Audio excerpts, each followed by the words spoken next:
ఇక డీటెయిల్స్ చూస్తే మణిపూర్లో హింస చెలరేగుతుండటంతో అక్కడ చిక్కుకుపోయిన తెలుగు విద్యార్థులను తరలించేందుకు రాష్ట్ర ప్రభుత్వం చర్యలు చేపట్టింది. అక్కడ చిక్కుకుపోయిన 200 మందికి పైగా తెలంగాణకు చెందిన విద్యార్థులను ప్రభుత్వం 2 విమానాల ద్వారా రాష్ట్రానికి తీసుకుని వచ్చింది.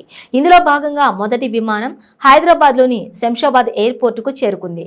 విద్యార్థులను తరలించేందుకు ప్రభుత్వం ప్రత్యేక బస్సులను సిద్ధంగా ఉంచింది. మణిపూర్లో హింసాత్మక ఘటనలతోటి విద్యార్థుల తల్లిదండ్రులు భయాందోళనలో ఉన్నారు. ఈ నేపథ్యంలో సిబ్బంది విద్యార్థుల తల్లిదండ్రులకు ఎప్పటికప్పుడు సమాచారం అందిస్తూ ఉన్నారు.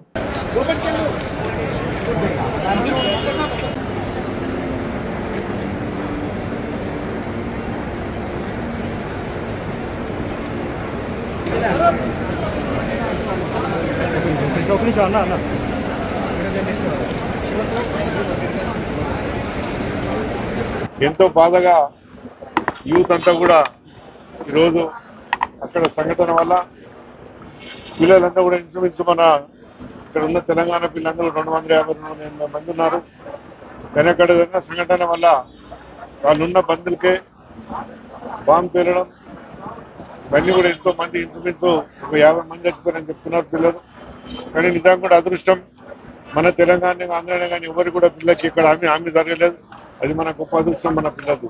కానీ ఇమ్మీడియట్ గా మన ముఖ్యమంత్రి గారు కేటీఆర్ కూడా వెంబడే ఆలోచించి మన పిల్లల్ని ఏ విధంగా బచాయించుకోవాలని చెప్పి ఆలోచనతో సిఎస్ గారు ఫోన్ చేసి అప్పుడే అక్కడ సీఎంతో అక్కడ సిఎస్ తో మాట్లాడి ఇమ్మీడియట్ గా యాక్షన్ తీసుకొని మన ముఖ్యమంత్రి గారు ఫ్లైట్ మాట్లాడి ఇమ్మీడియట్ గా తీసుకొని చాలా గొప్పతనం.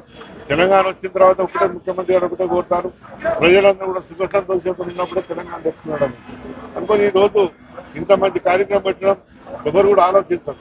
మనం చాలా ప్రభుత్వాలను చూసినాం, ఇట్లాంటి గొడవడం చాలా ప్రభుత్వాలను కూడా అడిగినా లేకుండా. కానీ ఈ రోజు మొన్ననే 3 రోజుల కింద అయిన దానికి ఇమ్మీడియట్ గా యాక్షన్ తీసుకొని బస్సులు పెట్టి రోజు ఇక్కడ వచ్చిన తర్వాత భోజనాలు పెట్టి బస్సులు పెట్టి మన కార్లు పెట్టి వాళ్ళ ఇంటికి తోలియాలని చెప్పి వాళ్ళ తల్లిదండ్రులు కూడా ఇక్కడ వచ్చిన తర్వాత మన ముఖ్యమంత్రి ఎంత అభినందిస్తున్నాడు. ఒకటే అంటారు వాళ్ళంతా నిజంగా కూడా మేము అనుకోలేదు. మా సీఎం కేసీఆర్ గారు, కేటీఆర్ గారు, అదే మాదిరిగా సిఎస్ గారు కానీ డీజీపీ గారు కానీ తొందరగా అక్కడ సీఎంతో డీజీపీ గారితో సిఎస్ గారితో మాట్లాడి వెంబడే మా పిల్లలను మాకు పంపించాలి, క్షేమంగా పంపించాలని చెప్పి వాళ్ళకి చెప్తే ఇమీడియట్గా వాళ్ళు కూడా రియాక్ట్ అయ్యి మన పిల్లలను మన ఫ్లైట్లు పెట్టి ఇక్కడ మనం తెప్పించుకున్నాం. ఇప్పుడే ఒక ఫ్లైట్లో 214 మంది వచ్చిండ్రు. 108 మంది ఆంధ్ర పిల్లలు, 106 మంది మన తెలంగాణ పిల్లలు. ఇంకా 2 ఫ్లైట్లు వస్తున్నాయి, అది కూడా వయా కలకట్టలో. ఆ పిల్లలు స్టూడెంట్స్ కూడా క్షేమంగా కలకట్ట చేరుకున్నారు. కలకట్ట నుంచి రాత్రికి ఇక్కడ చేరుకుంటారు. ఏది ఏమైనా అందరు క్షేమంగా ఉన్నారు. వాళ్ళంతా కూడా ఫస్ట్ ఇయర్ ఎన్ఐటీలో వీళ్ళంతా కూడా కొందరు స్పోర్ట్స్ కోటాలో, కొందరు స్పోర్ట్స్ దాంట్లో కూడా పోయిండ్రు, కొందరు స్టూడెంట్స్, రకరకాల స్టూడెంట్స్. మొత్తానికి వాళ్ళు చాలా హ్యాపీగా ఉన్నారు, క్షేమంగా వచ్చారు. వాళ్ళకి ఇక్కడ కూడా బస్సులు పెట్టి సిటీ వాళ్ళకి అందరికీ కూడా కార్లు పెట్టినాము. ఎవరైతే జిల్లాలలో పోతారో వాళ్ళందరూ కూడా 8-10 బస్సులు పెట్టాం. వాళ్ళకందరికీ కూడా భోజనం సదుపాయం కూడా పెట్టి వాళ్ళ ఇళ్ళకి క్షేమంగా వాళ్ళందరూ కూడా పంపిస్తాము.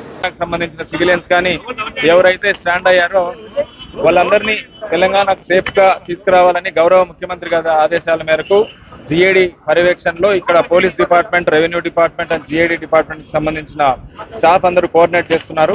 మణిపూర్ నుంచి తీసుకొచ్చిన మొదటి బ్యాచ్ 72 మంది ఇప్పుడే రావడం జరిగింది ఇండిగో ఫ్లైట్ లో. మళ్ళీ ఇక్కడ నుండి బస్సెస్ వేసాము. ఇక్కడ నుంచి ఎంజీబీఎస్కి వెళ్తారు. ఎంజీబీఎస్కి వెళ్ళి మళ్ళీ అక్కడ నుంచి హైదరాబాద్ కలెక్టర్ కోఆర్డినేట్ చేసి సేఫ్ గా డెస్టినేషన్స్ పంపించడం జరుగుతుంది. మన రాష్ట్ర ప్రభుత్వం తరఫున గౌరవ మంత్రివర్యులు మల్లారెడ్డి గారు, local MLA Rajendra Nagar MLA Prakash Goud గారు కూడా వచ్చి అందరినీ రిసీవ్ చేసుకుని వాళ్ళని సేఫ్ గా పంపించడం జరుగుతుంది. Thank you. ఇంకా 4 ఫ్లైట్స్ ఉన్నాయి. 4 ఫ్లైట్స్ లో కూడా మిగతా బ్యాచ్ మనకు డీటెయిల్స్ ఉన్నాయి. ఆ 4 ఫ్లైట్స్ నైట్ మిడ్ నైట్ వరకు వస్తున్నాయి, 1 by 1 ఫ్లైట్స్. కాకపోతే మేజర్ బ్యాచ్ ఇప్పుడు 72 మంది వచ్చారు. మిగతా ఫ్లైట్స్ లో 10 మంది 15 మంది చొప్పున రావడం జరుగుతుంది. దానికి కూడా మన ఇక్కడ revenue department, police department, GID వాళ్ళు స్టాఫ్ ఇక్కడే ఉంటారు. సేఫ్ గా వాళ్ళ డెస్టినేషన్స్ రీచ్ అయ్యేంత వరకు కోఆర్డినేట్ చేస్తారు. Thank you.